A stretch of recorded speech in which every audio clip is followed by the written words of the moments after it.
In the absolute darkness of the Philippine Sea, 300 feet below the surface, 80 men held their breath. The only sounds were the mechanical whisper of recycled air and the distant, terrifying ping of Japanese sonar sweeping through the water like the fingers of death searching for them. Above, 5 enemy destroyers circled like sharks, dropping depth charges that sent shockwaves through the steel hull, making it groan and flex in ways it was never designed to. Inside this iron coffin, a 33-year-old commander from Texas stood perfectly still, his hand resting on the periscope, his mind calculating angles, distances, and the razor-thin margin between victory and annihilation. In 4 days, this man and his submarine would do something so audacious, so unprecedented in naval warfare, that it would send tremors through the entire Japanese Imperial Navy and force them to fundamentally question whether they could win this war. This is not just the story of a submarine. This is the story of Samuel David Dealey and the USS Harder, the hunter that became a legend, and the 4 days that changed the course of the Pacific War. Before we dive into those fateful 4 days in 1944, we need to understand who Samuel Dealey was, because his story doesn't begin with heroism. It begins with an ordinary kid from Texas who would grow into something extraordinary. Born in Dallas in 1911, Sam Dealey grew up in a world still reeling from the First World War, in a time when America was looking inward, trying to forget the horrors of European battlefields. His father was a successful businessman, and young Sam had every opportunity to follow a comfortable, predictable path. But something in him craved more. At 18 he made a decision that would define his life.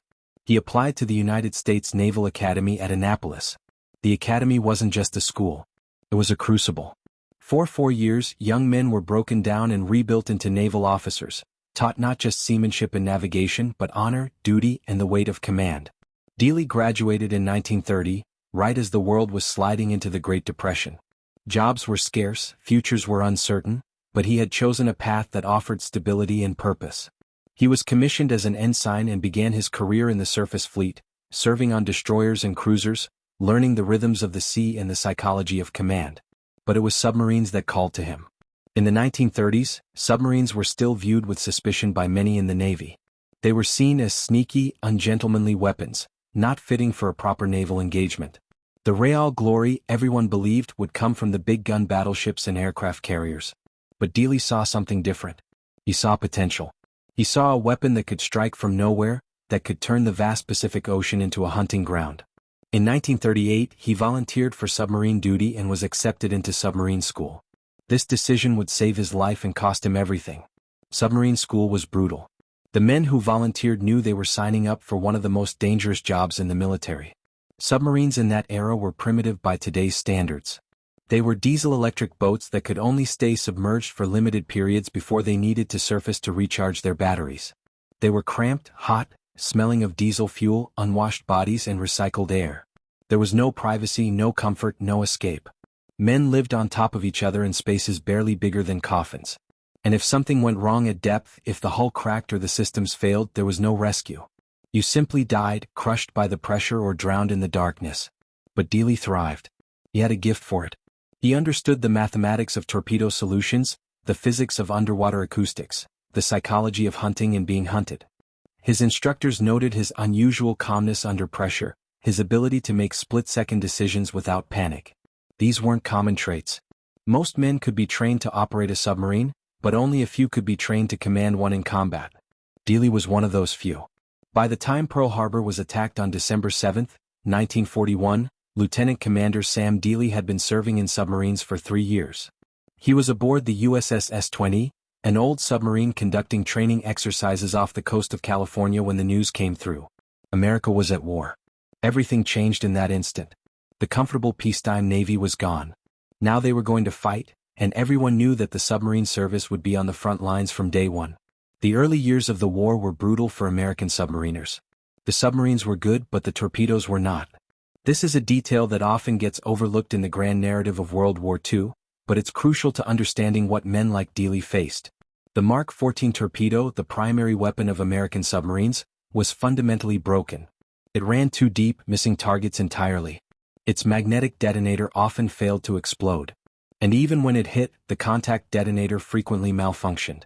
Submarine commanders would line up perfect shots, fire their torpedoes, and watch in horror as they passed harmlessly beneath enemy ships or struck without exploding. Imagine the frustration. You've spent weeks at sea, endured depth charge attacks, positioned yourself perfectly for an attack, risked your life and your crew's lives, fired your weapons, and then nothing. The enemy sails away unharmed while you're left with fewer torpedoes and the knowledge that you just wasted your advantage. For the first 2 years of the war, American submariners fought with one hand tied behind their backs, and many of them died because of it. Dealey served as executive officer on several submarines during this period, learning the harsh realities of submarine warfare in the Pacific. He saw good commanders make perfect attacks that failed because of equipment. He saw Japanese convoys sailing unmolested because American torpedoes wouldn't work. And he watched as the submarine force slowly, painfully figured out the problems and developed workarounds. They learned to disable the magnetic detonators and rely only on contact detonators. They learned to set the torpedoes to run shallower than the specifications said. They learned through trial and error, and every error cost lives. In 1943, Dealey finally got his own command. The USS Harder, a Gato-class submarine, hull number SS-257. She wasn't anything special to look at. Just another submarine in a fleet of submarines, 311 feet long, displacing 1,500 tons, armed with 10 torpedo tubes and a deck gun. But in Dealey's hands, the Harder would become something more. She would become a legend. The Harder's first patrol under Dealey's command was in June 1943. They headed to the waters around Japan itself, the most dangerous hunting grounds in the Pacific. Japanese waters were heavily patrolled, filled with submarine nets, mines, and aircraft. Every moment on the surface was a risk.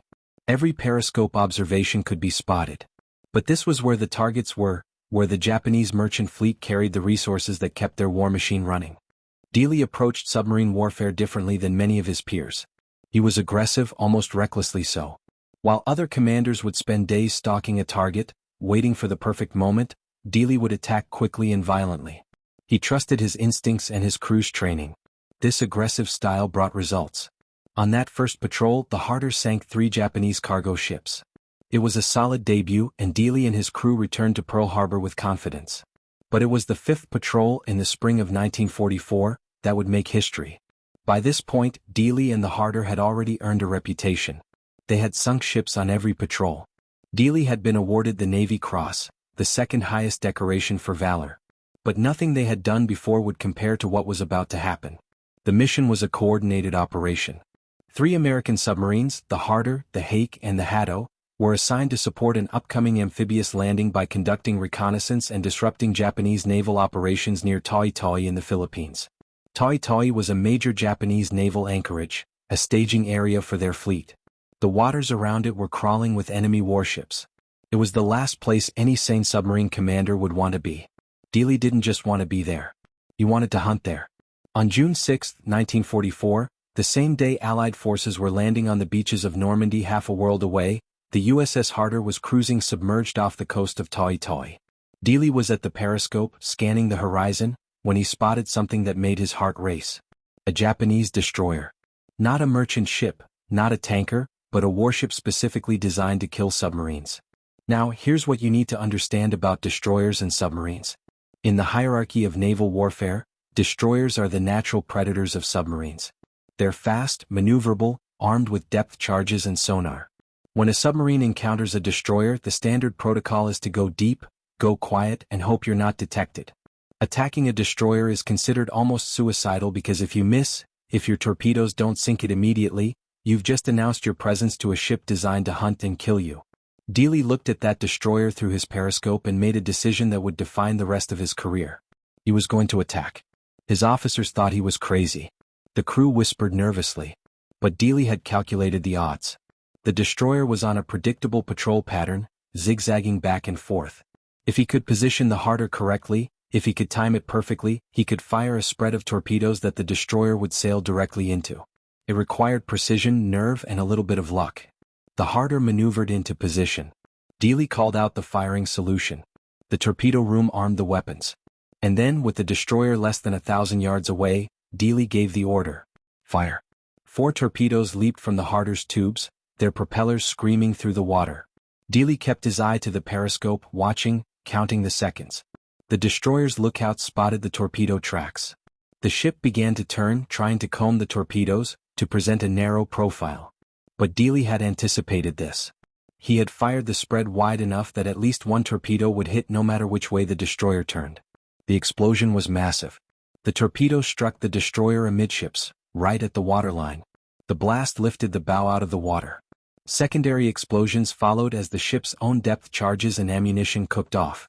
Within minutes, the destroyer was gone, sliding beneath the wave's stern first, taking most of its crew with it. The USS Harder had just sunk the Japanese destroyer Minetsuki. It was an incredible achievement, the kind of kill that would make any patrol successful. But Dealey wasn't done. He was just getting started. The next day, June 7th, Dealey brought the Harder back to the same area. His reasoning was bold and counterintuitive. Most submarine commanders, after sinking a destroyer, would leave the area immediately. The Japanese would be searching for the submarine, the waters would be hot with enemy activity. But Dealey figured that was exactly why he should stay. The Japanese would be sending more destroyers to search for him.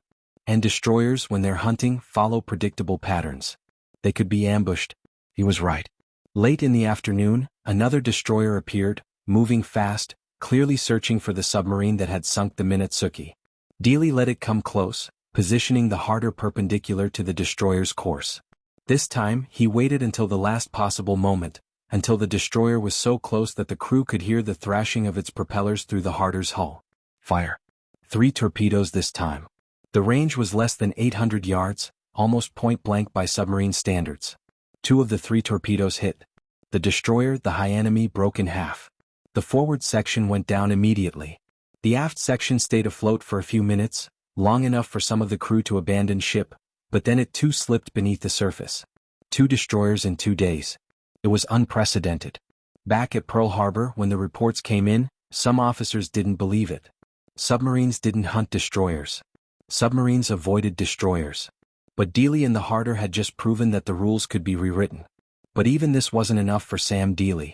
On June 9th, he was patrolling the entrance to Tawi anchorage when he spotted not 1 but 3 destroyers approaching in formation. They were conducting an anti-submarine sweep, searching for the Harder. The smart move, the safe move, would have been to go deep and silent, to let them pass overhead and slip away. But Dealey saw an opportunity. The 3 destroyers were sailing in a line, each about 1,000 yards behind the other. If Dealey could position the Harder correctly, he could fire at the lead destroyer and then, in the confusion, maneuver to attack the others. It was incredibly risky. If the first attack failed, he would be trapped between 3 destroyers with nowhere to run. Dealey set up the shot. The Harder moved into position. The lead destroyer was so close that Dealey could see the individual sailors on deck through his periscope. He called out the final firing solution. The torpedo room stood ready. And then he gave the command. Fire. 4 torpedoes. The lead destroyer, the Tanakays, never had a chance. 3 of the 4 torpedoes struck home, and the destroyer simply disintegrated.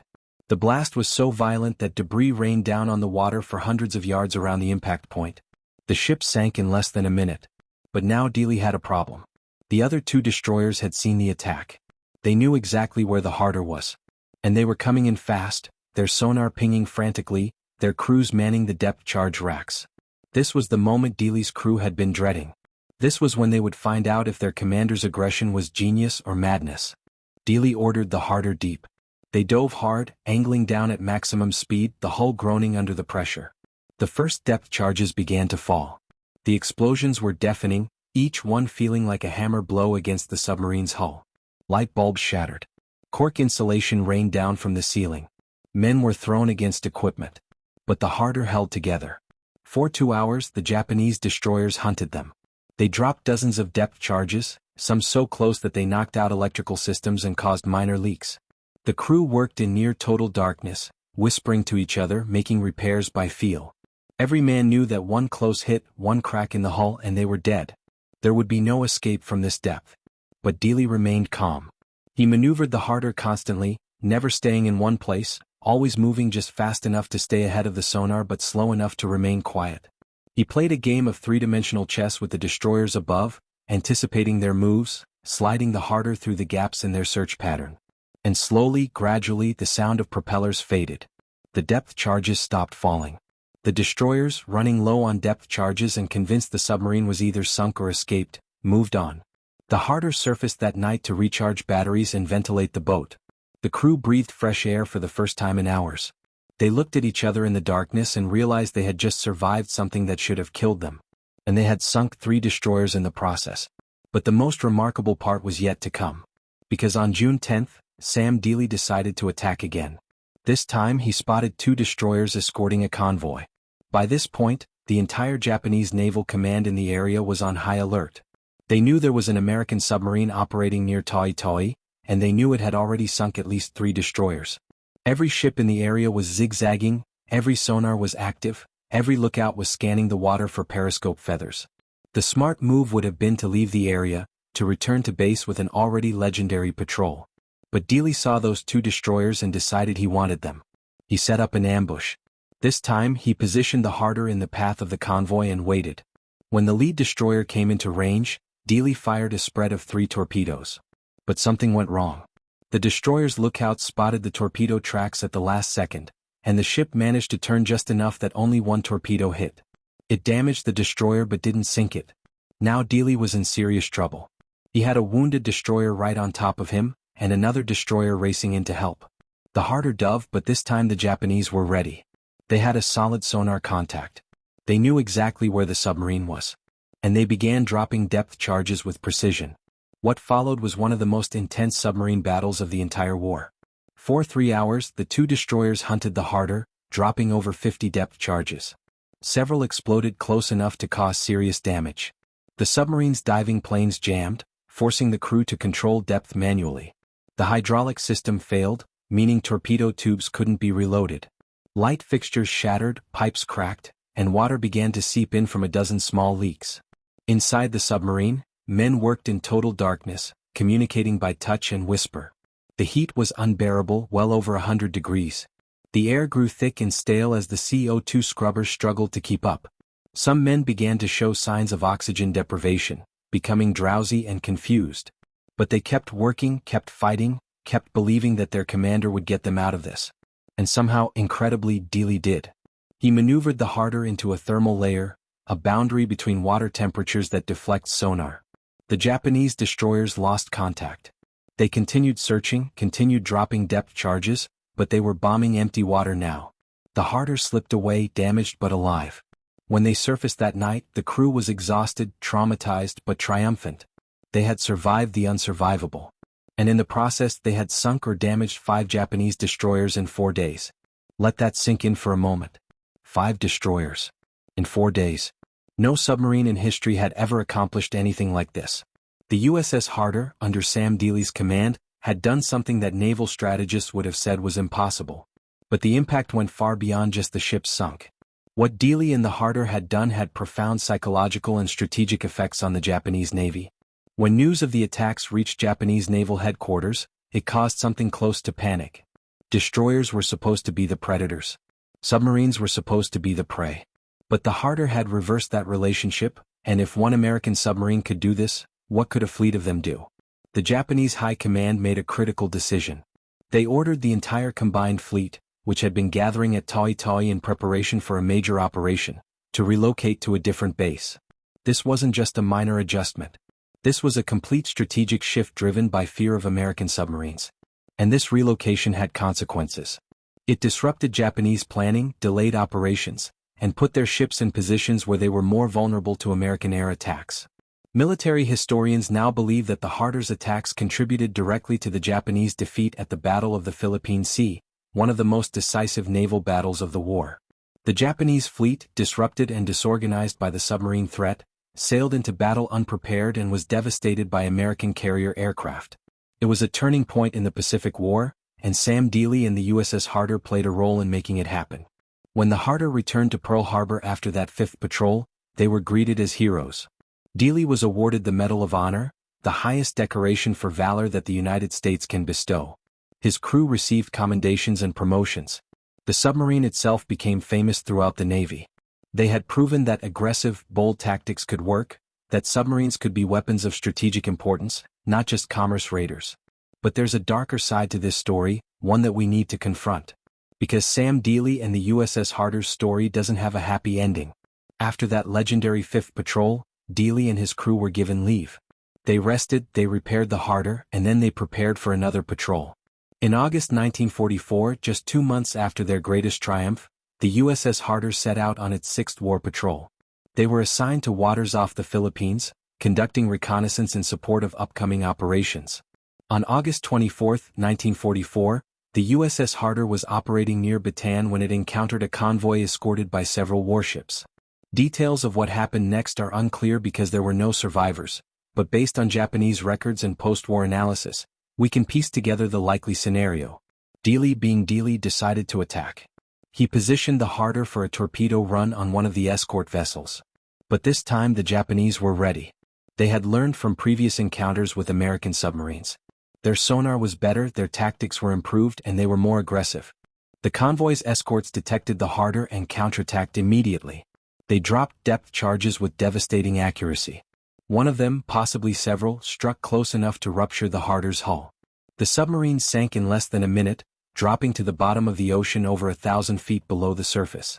Commander Samuel David Dealey, the greatest submarine ace in American history, died instantly along with his entire crew of 79 men. They were all between the ages of 19 and 35. They all died doing what they had been trained to do, fighting in a war that was still a year away from ending. The loss of the Harder and Sam Dealey was a devastating blow to the submarine service. When the news reached Pearl Harbor, men wept openly. This was a commander who had inspired an entire generation of submariners, who had shown them what was possible, who had proven that American submarines could dominate the Pacific.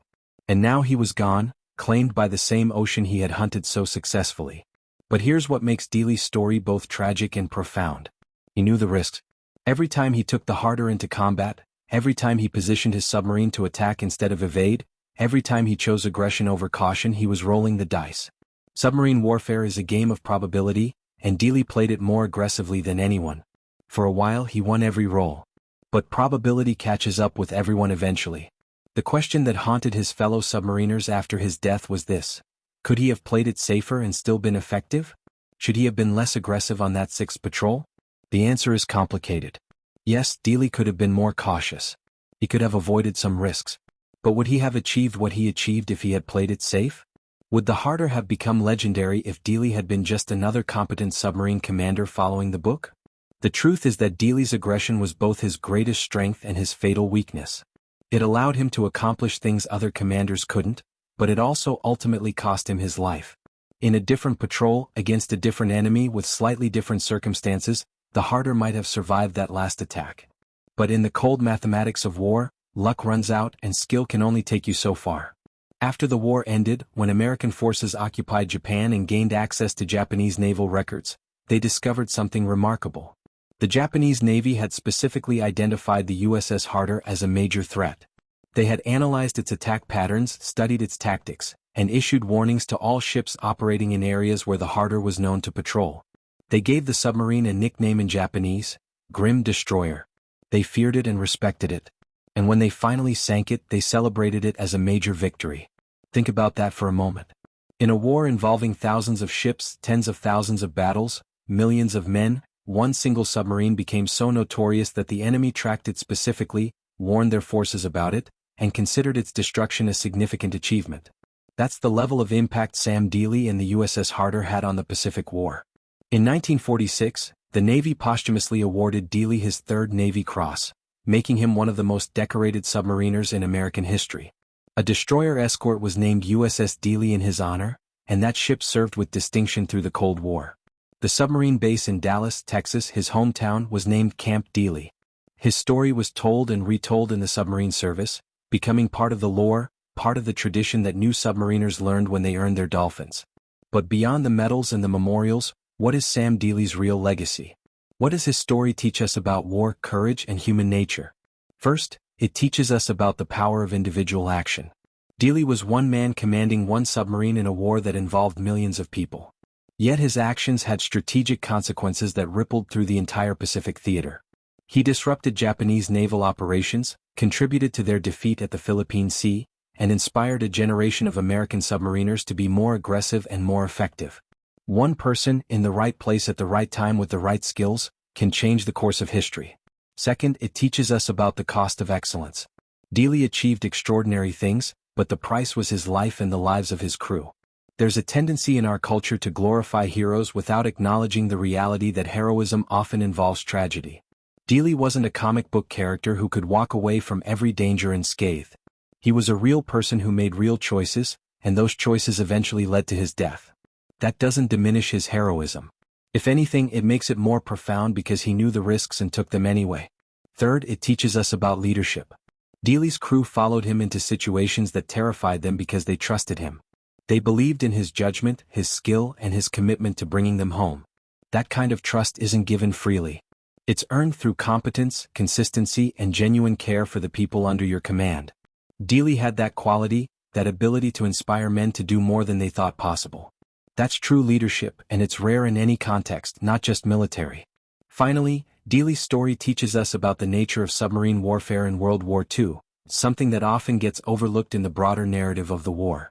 While the battles of Midway and Guadalcanal get most of the attention, American submarines were waging a silent, brutal campaign that crippled Japan's ability to wage war. They sank over 1,000 Japanese merchant ships, cutting off the resources Japan needed to feed its people and supply its military. They sank dozens of warships, including aircraft carriers and battleships. And they did this at tremendous cost. The United States Submarine Service suffered the highest casualty rate of any branch of the American military in World War II. 1 in 5 submariners who went to war never came home. These men operated in an environment of absolute darkness and constant danger. They couldn't call for help if things went wrong. They couldn't retreat if they were overwhelmed. They either completed their mission or they died. And yet they kept going out, patrol after patrol, knowing the odds, knowing the risks because they believed in their mission and their country. Sam Dealey embodied everything that made the World War II submarine service so effective and so costly. He was brilliant, brave, aggressive, and ultimately mortal. He pushed himself and his crew to the absolute limit, achieved things that seemed impossible, and paid the ultimate price for his success. There's a photograph of Sam Dealey that was taken between his 5th and 6th patrols. He's standing on the deck of the Harder, squinting into the sun, smiling slightly. He looks tired. There are lines around his eyes that weren't there when the war started. He looks like a man who has seen too much, done too much, survived too much. And yet there's still that spark in his eyes, that determination, that confidence. Looking at that photograph now, knowing what we know about what happened next, it's heartbreaking. But it's also inspiring. Because in that moment, Sam Dealey was exactly what he wanted to be: a warrior, a leader, and a patriot. Today, the USS Harder lies somewhere on the bottom of the ocean near the Philippines. The exact location of the wreck has never been found. It's out there in the darkness, in the deep water, with Sam Dealey and 79 other men still aboard. They've been there for over 80 years now, and they'll be there forever, a silent monument to courage and sacrifice. The story of Sam Dealey and the USS Harder reminds us that history is made by real people making real choices in real moments. It's not abstract. It's not theoretical. It's men in steel tubes under the ocean, calculating angles and distances, pulling triggers, and hoping they survive long enough to see another sunrise. It's commanders weighing risks against rewards, balancing caution against opportunity, trying to achieve victory without sacrificing their crews. And sometimes, despite all the skill and courage in the world, it's just not enough. In those 4 days in June 1944, Sam Dealey and the USS Harder accomplished something that will never be forgotten in naval history. They proved that one submarine, commanded with skill and courage, could strike fear into an entire navy. They showed that the impossible was possible, that the rules could be rewritten, that aggressive action could triumph over superior numbers. And even though Sam Dealey didn't survive the war, even though the Harder now rests in darkness at the bottom of the Pacific, their legacy lives on. Every submarine commander who follows aggressive tactics, every crew that trusts their captain into danger, every naval strategist who understands the power of undersea warfare owes something to Sam Dealey and the men of the USS Harder. They were the hunters who became legends. They were the men who made Japan realize that the ocean was no longer safe, that nowhere was safe, that the tide of war had truly turned. And in the end, isn't that what every warrior hopes for? To make a difference, to matter, to leave a mark on history that cannot be erased. Sam Dealey and the USS Harder did exactly that. They made Japan realize they had lost the war, one torpedo at a time, one destroyer at a time, one impossible victory at a time. And we remember them still 80 years later because some stories are too important to forget, and some heroes deserve to be honored forever. If you found this story as powerful as I believe it is, please consider subscribing to this channel. There are thousands of stories from World War II that deserve to be told, stories of courage and sacrifice, of ordinary people doing extraordinary things, and I'm committed to bringing them to you. Thank you for listening, and never forget the price that was paid for the freedom we enjoy today.